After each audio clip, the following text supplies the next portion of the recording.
Number 10 from the 2006 Higher Maths Paper 2, a wave function question. For part A it says express this in the form of, because there's a variety of forms, in the form of the sine variety of x minus the phase angle. And then of course little notes that k is greater than 0, and in this particular case, although this should take care of itself, a is between 0 or from 0 to pi upon 2. And of course you know it's all in radians because there are no degree signs. Now there is a very quick way of doing this question, but you can't do it in the higher. You'll just have to go through the palaver of multiplying this out and equating corresponding terms. So what's this then? This is going to be k times whatever this sine expands to, so use the expansion of the sine of the difference of two angles. That will be sine x cos A minus cos x sine A. Now I'll just tidy this up, or took time to write that out so I can carefully put how many of sine x. Well, it's k times cos A, so I'm going to put it in that form. K cos A, lots of sine x, minus, and this time it's going to be k sine A, lots of cos x. And that's the first mark. Of course, for this mark, you didn't have to have them arranged like this in terms of coefficient and the term of the variable. But it's neater to do this because it's easier then just to compare the two terms. Because now you can make the comparison. If these two terms are the same as these two terms, then the sine x terms must be the same. So these coefficients must be the same. Remember, cos A isn't a variable. Cos A is just a fixed number. That means k cos A equals 7. And this says, notice negative, negative. So these parts are the same. K sine A is 24. I think I'll write it that way first of all. I get k sine A equals 24, and I've got, because that's the coefficients of the cos, and I've got k cos A equals 7. Now, putting both of those down is the second mark. Now you don't need to justify how you find the value of k and a, but I always prefer to do that, because really what you've got here is a pair of simultaneous equations. There are two equations and two unknowns. And the way that you find them in this instance is, well, to find k, you take the two equations and square and add them. And if you do that, you'll end up with k squared equals 24 squared plus 7 squared. Now that's actually one of the Pythagorean triples, a 7, 24, 25 triangle. But you can work it all out. So k is going to be the square root of, and that part will come to 625. So k equals 25. Getting k equals 25 is worth a mark. The way that you find a is by dividing them. If you do 1 divided by 2, the k's will cancel. You'll have sine over cos, which produces a tan.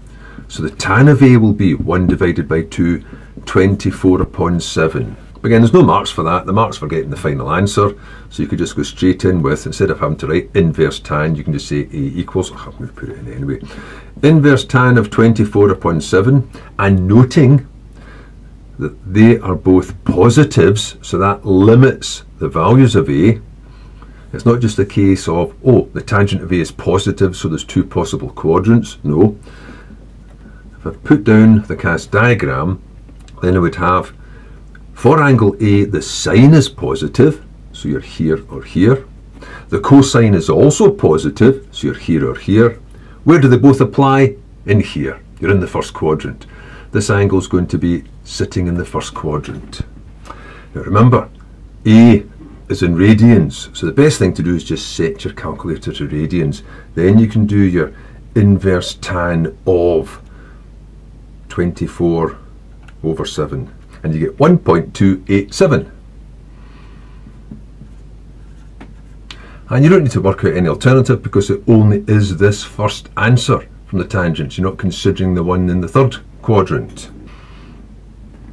So it's up to you how you round it off. I think I'll round it off to 2 decimal places, 1.29.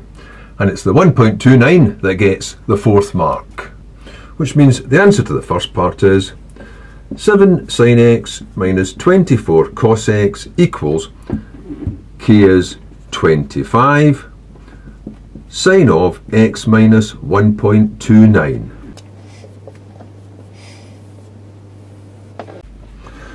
Now, part A is meant to be worth 4 marks, but in the marking scheme for part A, there's 4 marks allocated here, but there's also mark number 5 is given for stating this result explicitly. So that only leaves 2 marks for part B then.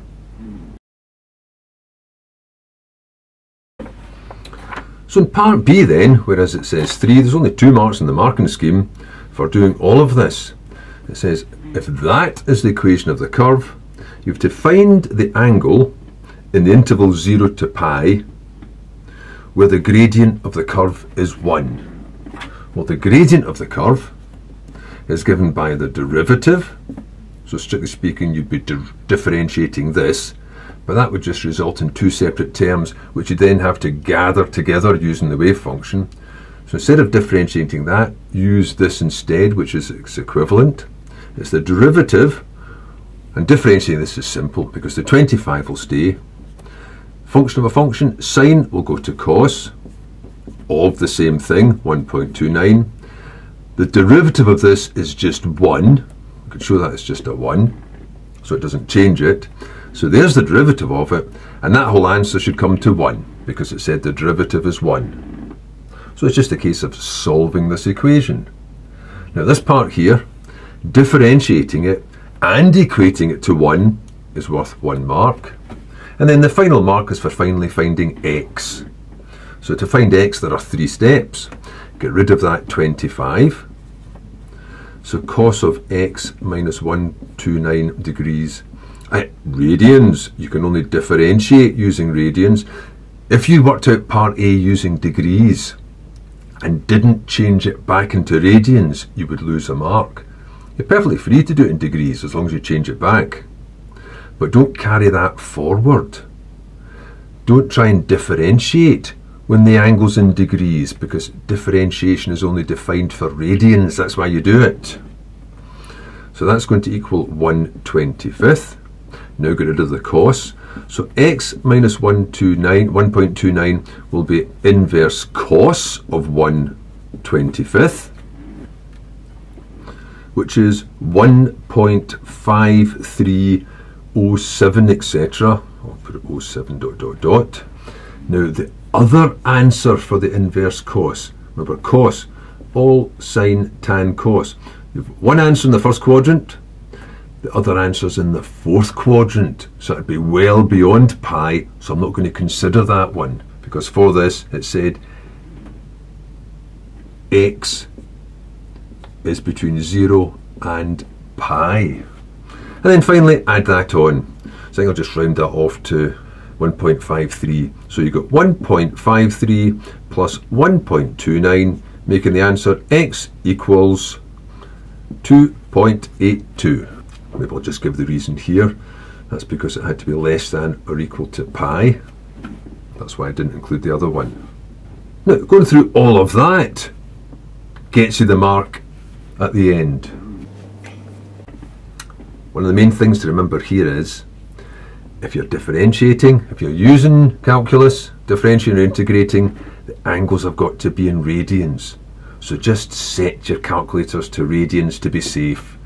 Don't do the find it in degrees and then change degrees to radians afterwards business. Just do it radians straight off.